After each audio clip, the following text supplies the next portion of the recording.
और इस वक्त की बड़ी खबर जो आ रही है वो आपको बता दें कि ईरान के साथ जंग पर ट्रंप ने बड़ा कबूलनामा किया है कि मुश्किल से हम जान बचा करके भागे। ये अपने आप में एक ऐसा बड़ा बयान है जिसके बारे में पूरी दुनिया ने नहीं सोचा था कि अमेरिका सुपर पावर की तरफ से इस तरीके का बयान आ जाएगा। ईरान के साथ जंग में ये कहा गया ट्रंप की तरफ से कि मुश्किल से हम जान बचा करके भागे हैं। ईरान ने एयरक्राफ्ट कैरियर पर हमला किया। आपको याद होगा हमने इस खबर को विस्फोट में विस्तार पूर्वक दिखाया भी था कि किस तरीके से उनके यूएसएस जो युद्धपोत भेजे गए थे उस पर हमले किए गए थे और उसकी वजह से अब्राहम लिंकन को वापस भी लौटना पड़ा। अब ईरान के हमले में सब कुछ तबाह हो गया है, खत्म हो गया है, ये ट्रंप कहते हुए नजर आ रहे हैं। ये अपने आप में दुनिया भर को संदेश है कि ईरान को जिसने कम करके आका था, आज उस व्यक्ति की ये हालत हो गई है कि वो कबूल कर रहा है कि मुश्किल से वो जान बचा करके भागे हैं। यूएसएस आर फोर्ड पर भी हमले किए गए और उसे तो वापस रवाना होना पड़ गया है। ईरान ने एयरक्राफ्ट कैरियर पर हमला किया, ट्रंप ने यह स्वीकार कर लिया है। अभी तक जो लोग ये कह रहे थे कि नहीं उस पर हमला नहीं किया गया, वो पिछले 6 महीने से पहले से कैरेबियन सी में मौजूद था, उसे मेंटेनेंस की आवश्यकता थी इसलिए वो वापस लौट गया। लेकिन सच ये है कि अमेरिका खुद स्वीकार कर रहा है कि ईरान ने एयरक्राफ्ट कैरियर पर भी हमला किया है और उसी की वजह से जेराल्ड आर फोर्ड को वापस जाना पड़ा है। खबर और आ रही है कि बहरीन की रिफाइनरी को भी बहुत ज्यादा नुकसान हुआ है। जो हमला इस बार ईरान की तरफ से किया गया है, रिफाइनरी पर इस बार मिसाइल से हमला किया गया है, ये शक जताया जा रहा है। बहरीन पर पहले भी बहुत सारे हमले हुए हैं, इन सब के बीच में रिफाइनरी पर मिसाइल से अटैक किया गया है। रिफाइनरी से उठती हुई आग की लपटें देखी गई है। जरा ये आपको तस्वीर दिखा देती हूँ। जो बाप को मिसाइल है, बाप को जो उनकी रिफाइनरी है उस पर दरअसल ये मिसाइल से अटैक किया गया है, ये कहा जा रहा है। अब इस बात में कितनी सच्चाई है ये ईरान स्वीकार नहीं करेगा, लेकिन बहरीन अच्छे से जानता है कि उसके यहाँ पर जो अटैक हो रहे हैं वो ईरान की तरफ से किए जा रहे हैं और इस बार भी ईरान की तरफ से ही अटैक किया गया है। जैसे सऊदी अरब में अरामको पर किया गया था, वैसे ही बहरीन में बापको पर किया गया है। ये तेल रिफाइनरी है जिसकी वजह से काफी ज्यादा नुकसान बहरीन को उठाना पड़ा है। तो ये दो खबरें हैं। अमेरिका ने खुद स्वीकार कर लिया है कि वो अपनी जान बचा करके भागा है, उसके युद्धपोत पर हमला किया गया है। उसकी सीआईए चीख करके ये कहती रही थी कि ये सही वक्त नहीं है ईरान पर हमला करने का, लेकिन अमेरिका के राष्ट्रपति ट्रंप नहीं माने, जिसकी वजह से आज उनके ये हाल हो गए कि उन्हें स्वीकार करना पड़ रहा है कि उन्हें भागना पड़ा है जंग छोड़ करके। दूसरी तरफ खबर यह है, ये जो आप तस्वीरें देख रहे हैं ये उसी तेल रिफाइनरी की तस्वीरें दरअसल है बहरीन की, जहां पर यह शक जताया जा रहा है कि मिसाइल से अटैक किया गया है। और आपको याद भी होगा कि मिसाइल से अटैक कोई बहरीन में पहली बार तो नहीं हुआ है। इसके पहले भी एक होटल पर, 5 सितारा होटल पर हमला किया गया था शुरुआत के दिनों में। और ऐसा नहीं है कि सिर्फ ये अमेरिका के एयरबेस को निशाना बना रहे हैं, बल्कि मिडिल ईस्ट में जो देश है जहां पर अमेरिका के एयरबेस बने हुए हैं वहां पर उन देशों को भी निशाना इसलिए बनाया जा रहा है ताकि वो प्रेशर बनाए अमेरिका के ऊपर और ईरान से उन्हें हटने पर मजबूर कर दे। एक और बड़ी जानकारी आ रही है कि ईरान की सेना को एक और बड़ा आदेश दिया गया है। ईरान के चीफ कमांडर ने यह आदेश जारी किया। ईरान की सेना IRGC को एक बड़ा आदेश ईरान के चीफ कमांडर की तरफ से दिया गया है कि यूएस ग्राउंड अटैक करे तो उन्हें पकड़ने का आदेश है। यूएस दूसरी तरफ ये कह रहा है कि उसकी तरफ से, हालांकि ये रिपोर्ट्स कह रही हैं कि यूएस की तरफ से तैयारी की जा रही है कि वो जमीन पर उतर करके कार्रवाई करे, लेकिन इन सब के बीच में ईरान के चीफ कमांडर ये कह रहे हैं कि अगर यूएस आर्मी का कोई भी जवान घुसता है और अगर वो आपके हाथ लग जाए तो उसे तुरंत से पकड़ लेना है। ये आदेश उनकी तरफ से जारी कर दिया गया है क्योंकि उन्हें भी पता है कि कब यहाँ पर क्या परिवर्तित हो जाए हमलों में, कुछ भी जानकारी मिलना नामुमकिन हो जाती है। इसीलिए वो इस तरीके के आदेश पहले जारी कर देते हैं। जैसे अयातुल्ला अली खामनेई ने मरने के पहले बहुत सारे आदेश जारी कर दिए थे कि अगर मैं नहीं रहूं तो किस तरीके से काम करना है। उनके रक्षा मंत्री की तरफ से ये आदेश जारी किए गए थे कि अगर मैं नहीं रहूं तो सेना किस तरीके से टुकड़ियों में काम करेगी और वो अपने फैसले खुद लेगी। उसी तरीके से ईरान के चीफ कमांडर ने एक और आदेश जारी किया है कि यूएस ग्राउंड अटैक करे तो उन्हें, उनके सैनिकों को तुरंत से पकड़ लेना है। तो ये बड़ी बात है कि इस पूरे युद्ध में ईरान ने जिस तरीके से मुंहतोड़ जवाब दिया है, जरा वो समझ लीजिए कि ईरान ने अमेरिका को ये समझने और सोचने पर मजबूर कर दिया है कि उसका हमला कितना ज्यादा गलत था और अगर वो इन हमलों से पीछे नहीं हटा तो अभी उसका जो नुकसान हुआ है उससे कहीं ज्यादा नुकसान उसका हो जाएगा। एक और बड़ी खबर आ रही है ईरान के प्रॉक्सी को लेकर के। ईरान के प्रॉक्सी हूती ने बड़ी चेतावनी जारी कर दी है। हालांकि हूती शुरुआत से ये चेतावनियां जारी कर रहा है, उसकी तरफ से एक बार फिर से अमेरिका और इजराइल को धमकी दे दी गई है कि हमारी उंगली ट्रिगर पर है। यूएस इजराइल के साथी देशों को भी निशाना बनाएंगे, ये हूती कह रहा है। हूती की तरफ से रेड सी में अच्छा खासा नुकसान किया जा रहा है इजराइल का। इजराइल भी हूतियों पर शिकंजा कसते हुए नजर आ रहा है, लेकिन ऐसा नहीं है कि उससे हूतियों की ताकत कमजोर हो गई है, बल्कि वो उल्टा अमेरिका को और इजराइल को आंख दिखा करके ये कह रहे हैं कि हमारी उंगली ट्रिगर पर है। यूएस इजराइल के साथी देशों को भी हम निशाना बनाएंगे, ये भी उनकी तरफ से कह दिया गया है। ये सिर्फ हूती की बस बात नहीं है, यही बात हिजबुल्लाह भी दोहरा रहा है। वो ये कह रहा है कि मजबूती के साथ ईरान के साथ खड़े हुए हैं और पूरी दुनिया जानती है कि आखिरकार ये किसके प्रॉक्सी है। ये ईरान के प्रॉक्सी है और ईरान जब मुश्किल में है तो उन्हें पता है कि किस तरीके से हूती का हिजबुल्लाह का उपयोग करना है और हिजबुल्लाह और हूती बाकायदा उपयोग में लाए जा रहे हैं। हूती खुद कह रहा है कि हमारी उंगली ट्रिगर पर है। यूएस इजराइल के साथी देश जो उनके साथ इस युद्ध में खड़े हुए हैं, हम उन्हें भी नहीं बख्शेंगे। ये उनके लिए भी चेतावनी जारी कर दी गई है। एक और खबर यह भी है कि यूएस अगर ग्राउंड अटैक करता है, जैसा शुरुआत से रिपोर्ट से कह रही हैं कि अगर न्यूक्लियर फैसिलिटी को पूरी तरीके से तबाह करना है तो यूएस को ग्राउंड पर उतरना पड़ेगा। और अगर वो ग्राउंड पर उतरता है तो उन्हें, यानी कि ईरान को यह आदेश दिए गए हैं, ईरान के सैनिकों को यह आदेश दिए गए हैं चीफ कमांडर की तरफ से कि आप तुरंत से जाकर के उनका खात्मा कर दें, उन्हें रोकना नहीं है।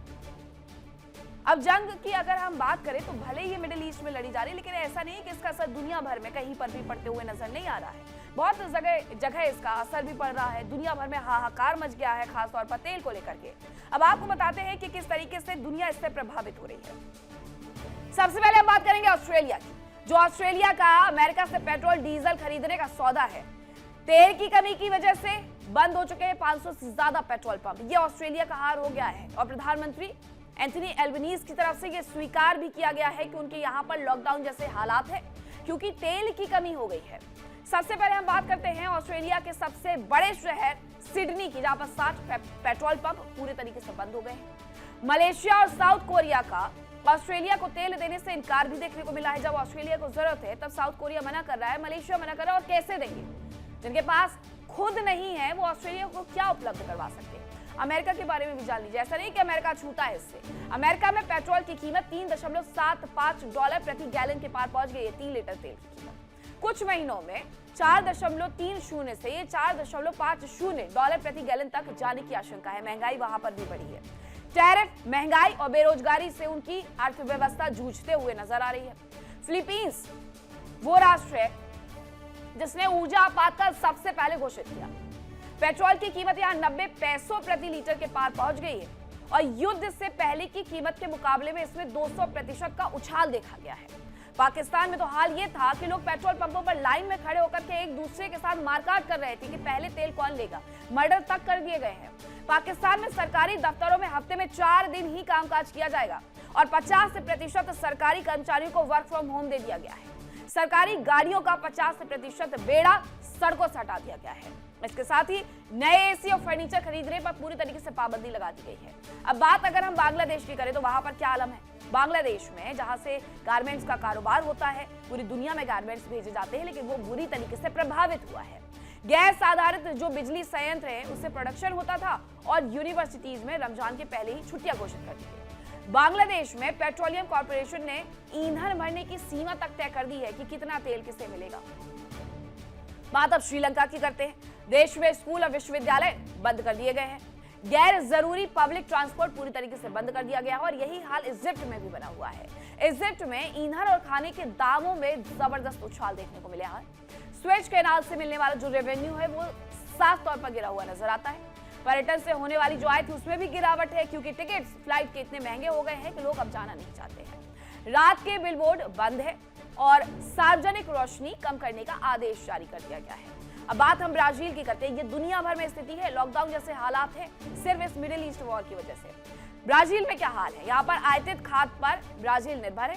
इसका करीब 50% खाद स्ट्रेट ऑफ हॉर्मुज से आता है और दुनिया का 60% सोयाबीन का निर्यात भी यहाँ पर किया जाता है। अब शुक्र मनाइए कि जो लोग ये कह रहे हैं, भ्रामक खबरें फैला रहे हैं कि भारत में इन सब चीजों की कमी हो गई है, वहां से आपकी स्थिति बहुत अच्छी है। एक्साइज ड्यूटी को इसीलिए घटाया गया ताकि लोगों पर इसका असर ना पड़े, उनकी जेब से पैसों को ना खींचा जाए। उन सब के बीच में पूरी दुनिया में क्या हाल बना हुआ है वो आपने जान लिया। अब खबर ये आ रही है कि ईरान का इजराइल पर एक और बड़ा हमला देखने को मिला है।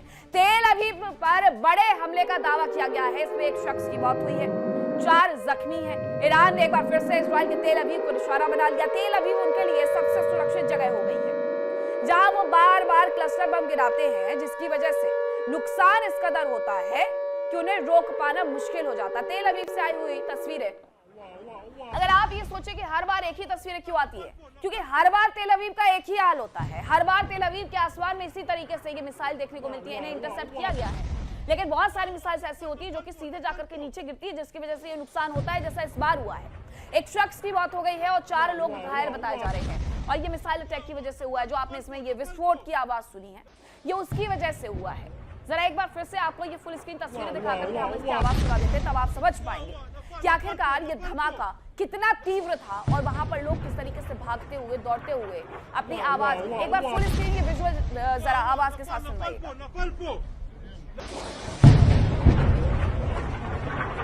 Wow, wow, wow, wow. Wow, wow, nafal po. Wow, wow, wow, wow. Wow, wow, nafal po.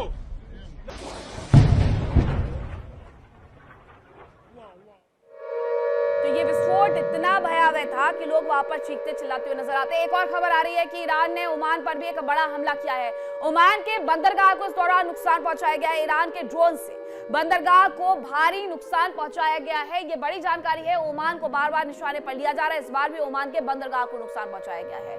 Iran के ड्रोन की वजह से दरअसल ये पूरा नुकसान हुआ है ओमान के बंदरगाह पर। ओमान कोई अछूता तो है नहीं है मिडिल ईस्ट में, ओमान भी नाम है, जॉर्डन भी नाम है, इसके साथ साथ सऊदी अरब भी है, बहरीन भी है, जो इसका यानी ईरान का गुस्सा झेलते हुए नजर आ रहे हैं। और ये अब ईरान कहीं ज्यादा आगे बढ़ चुका है। अगर कोई ये कहे कि सिर्फ और सिर्फ एयरबेस को निशाना बनाया जा रहा है, तो ये पूरी तरीके से गलत हो जाएगा। एयरबेस के अलावा लोगों से जुड़े हुए स्थानों को भी निशाना बनाया जा रहा है।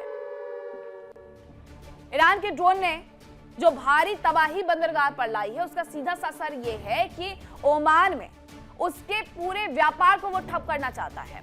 दूसरी तरफ तेल अवीव से बार बार ऐसी तस्वीरें सामने आती हैं जिसमें यह पता चलता है कि तेल अवीव में नुकसान आखिरकार कितना ज्यादा हो गया है। तेल अवीव के आसमान में एक बार फिर से मिसाइल देखने को मिली, और जहां ये गिरी उसकी वजह से एक शख्स की मौत हो गई, 4 लोग घायल बताए जा रहे हैं। मिसाइल को इंटरसेप्ट करने की कोशिश बार बार की जाती है, लेकिन रिपोर्ट्स ये कहती हैं कि इजराइल के पास एयर डिफेंस सिस्टम अब कम पड़ गए हैं, क्योंकि एक लंबे वक्त से वो युद्ध में है। इसके साथ साथ जो क्लस्टर बम ईरान की तरफ से मिसाइल के माध्यम से भेजे जाते हैं, वो उसके लिए मुसीबत बन गए हैं, क्योंकि cluster bomb air defence system को कंफ्यूज करते हैं, और उसकी वजह से बहुत सारे क्लस्टर बम को एयर डिफेंस सिस्टम टारगेट ही नहीं कर पाता है, जिसकी वजह से वो गिरते हैं, फटते हैं, और उससे अच्छा खासा नुकसान होता है।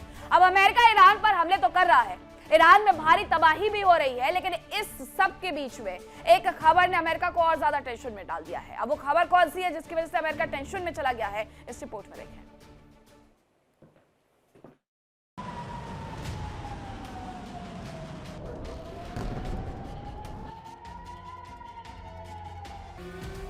मिडिल ईस्ट में जंग की आग धधक रही है।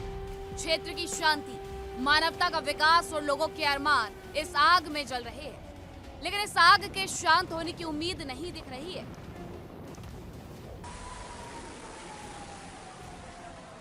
अमेरिका और इजराइल ने जिन उद्देश्यों से जंग का आगाज किया था, वो अब तक अधूरे हैं। केवल अयातुल्ला अली खामनेई की मौत के सिवाय अमेरिका के पास अपनी कामयाबी के तौर पर बताने के लिए कुछ भी नहीं है।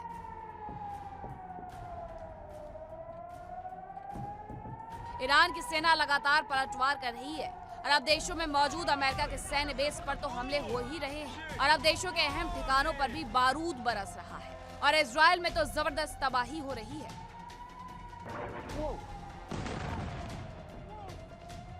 अमेरिका ने ईरान के 10,000 से ज्यादा जगहों पर हमले किए। इनमें मिसाइल कॉम्प्लेक्स, मिसाइल फैक्ट्रियां, सैन्य हेडक्वार्टर और परमाणु ठिकाने शामिल हैं। लेकिन ईरान के हमलों से कहीं ऐसा नहीं रहा कि वो कमजोर पड़ रहा है। इस बीच अमेरिकी खुफिया विभाग की रिपोर्ट ने अमेरिका की टेंशन बढ़ा दी है। रिपोर्ट के मुताबिक ईरान का मिसाइल और ड्रोन भंडार अब भी काफी मजबूत है।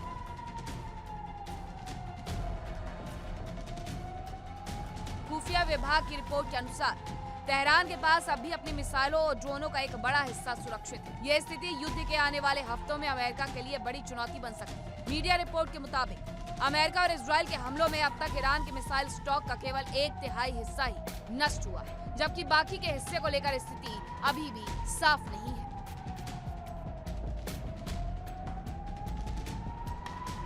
ईरान की ड्रोन क्षमता की स्थिति भी कुछ ऐसी ही है।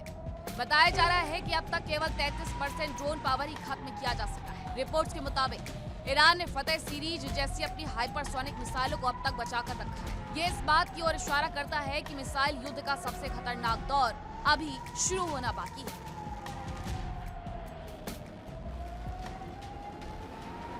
इधर अमेरिका के उपराष्ट्रपति ने बेहद चौंकाने वाली आशंका जाहिर की है। जेडी वेंस के मुताबिक ईरान जैकेट वाला न्यूक्लियर बम बना सकता है। इसके जरिए वो आसानी से किसी भी शहर पर हमला कर सकता है।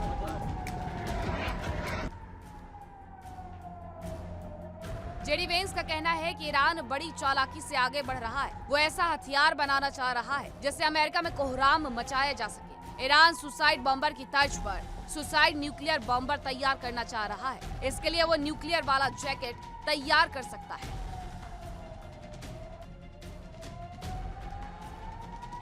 ईरानी मीडिया के अनुसार ईरान एनपीटी से बाहर निकल सकता है। मीडिया में छपे लेख में आरोप लगाया गया कि जब दुनिया के कई देश नियम कानून नहीं मान रहे हैं तो ईरान ही क्यों माने।